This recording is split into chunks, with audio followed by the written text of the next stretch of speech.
Hey, it's Cindy. Hope you had a great Mother's Day. Today is my day 14 of the 100-day video challenge with Salesvision. And today, as the past few days, I've been going over success principles, and I've gone over 6 so far. They'll be in my previous videos if you want to look back on them. But today I'll be on 7 and 8, and the number 7 key to being successful from the 7 principles is effective time management. And there's 168 hours in every week, and we all have the same amount of hours. And what is it that keeps some people being able to accomplish their goals when we all have the same amount of hours? And as we was learning through this little, it's basically an introduction, but it really does have some really fine points that are brought out just in the introduction. It's sort of like a teaser as to what we're going to be learning later on. This is the Pro version, level 3. Anyway, we was talking about effective time management, and Julian Ortega, she learned that in order to accomplish her goals, she was going to have a set design for her family. They knew what each one was doing and where they were at any specific time, because she had a great big dry erase board on her I guess it was on her in her office or somewhere, that would tell you what the important things that you wanted to do that month, and it was divided out among the days so that these things could be accomplished. And it would teaches you how to juggle things, because we all have certain things that we want to do. And if we don't juggle these other things that are necessary as a part of our life, then we'll never get down to what we really have our focus and our desire on.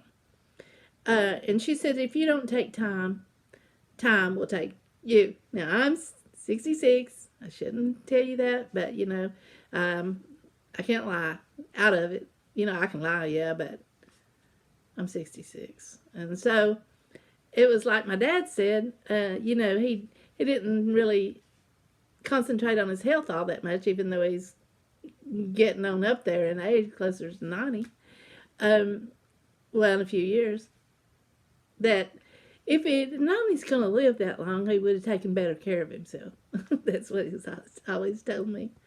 And that he never went to the doctor, because if he would go to the doctor, they would just tell him all these things that was wrong with him, and he'd have to take all kind of medications, and he didn't want to take medications. All of his friends that go to the doctor all the time, they're all dead, and he didn't want to be one of them.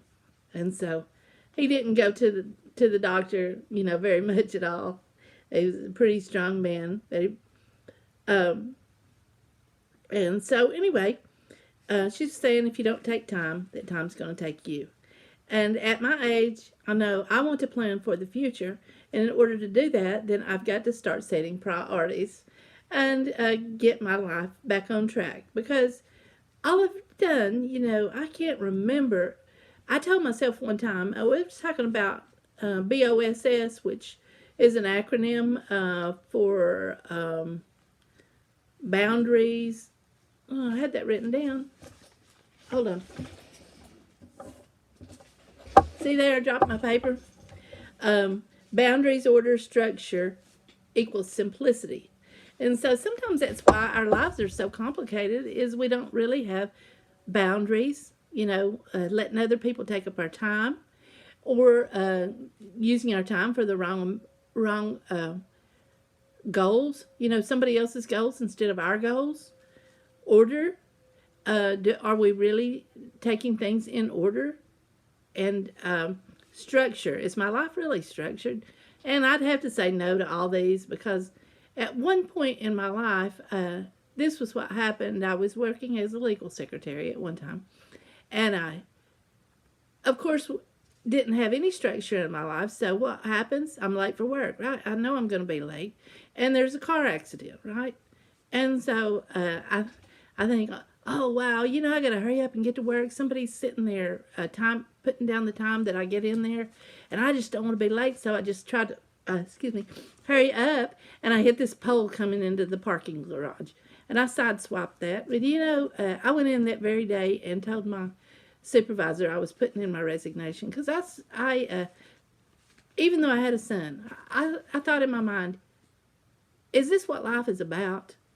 And, so I went back to a life of a different way. I started back in sales, and I really enjoyed that. That was my passion. Nobody had to wake me up to try to get me to do my job. But anyway, I thought that was funny. And then the next one, the next goal is to hold on to the power of your dream.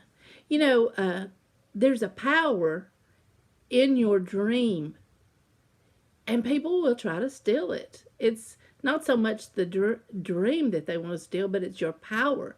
And you can make these dreams a reality, but you cannot just tell those dreams to anybody. You call these the dream stealers. You have to hold on and be around positive people that are going to propel you and be anxious for you to get to the next level. And most of these people that you're going to want to hang around are going to be people that have already achieved a certain amount of goals. Because if you hang around those people that don't have dreams, it's going to make them think that they have to have a dream. And why should you fulfill yours when they are comfortable being uncomfortable? You got to get comfortable. And not everything that we do in life is going to be comfortable.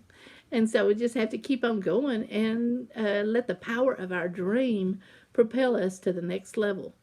And I have one, and I'm not telling everybody about it, but it's there. If a person were to dig into my life a little bit, they would see that dream, and they could see how inch by inch, this is Robert Schuller saying, I don't know if you know him, but he was from Garden Grove, California, and he would say, inch by inch, anything's a cinch. He was one of the ones that had the first drive-in churches. I used to watch him all the time.